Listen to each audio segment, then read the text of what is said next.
विषय 24/7 में आप सभी को सुस्वागतम। जी हाँ, नासा हर समय सारा विश्व ब्रह्मांड के लिए हम लोगों को पास और हम लोगों के सामने जो प्रतिबंधकता आता है उसको साझा भी करता है और उसका साथ लड़ाई करने के लिए शस्त्र का भी इंतजाम करता है।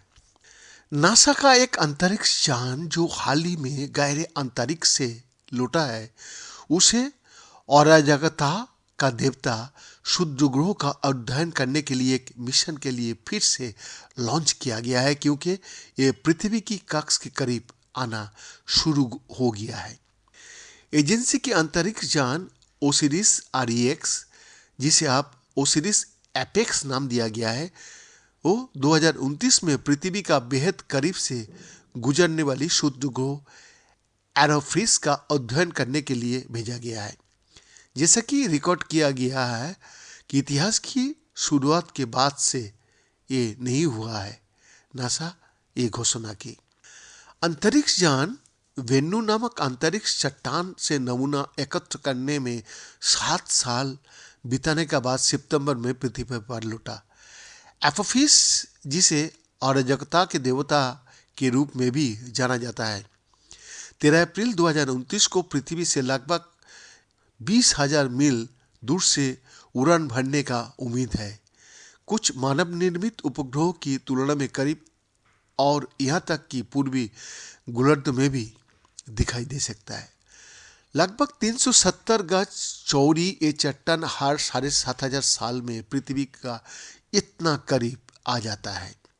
मिशन की परियोजना वैज्ञानिक एमी साइमन के अनुसार पृथ्वी का गुरुमध्याकर्षण अंतरिक्ष चट्टान को प्रभावित करेगा, क्योंकि ये कक्ष का करीब है और ISIS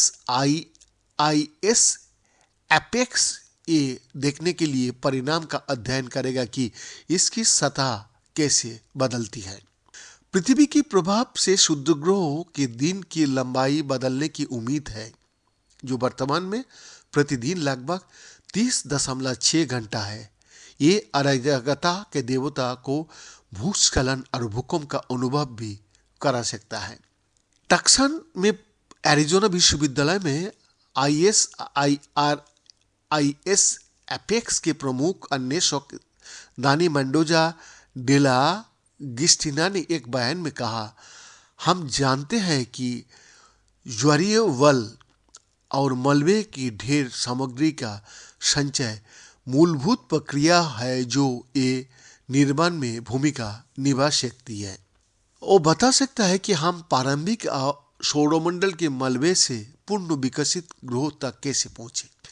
अंतरिक्ष यान 13 अप्रैल 2029 को इस प्रकार के शुद्र ग्रह से मुलाकात करेगा, लेकिन इसकी सतह पर नहीं उतरेगा, बल्कि 18 महीने तक इसके निकटता में काम करेगा।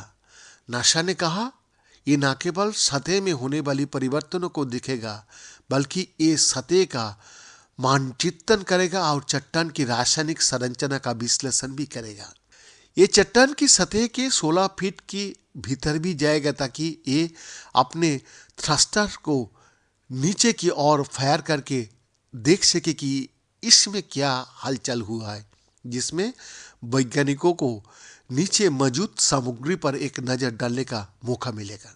हालांकि चट्टान अभी भी पृथ्वी का करीब आने से 5 साल दूर है, तब पर भी वैज्ञानिक इस पर नज़र रखेंगे, क्योंकि ये सूर्य के 6 नज़दीकियों में से पहली बार करीब आ रहा है। बीएन का रिपोर्ट FTV हिंदी, दिल्ली, भारत।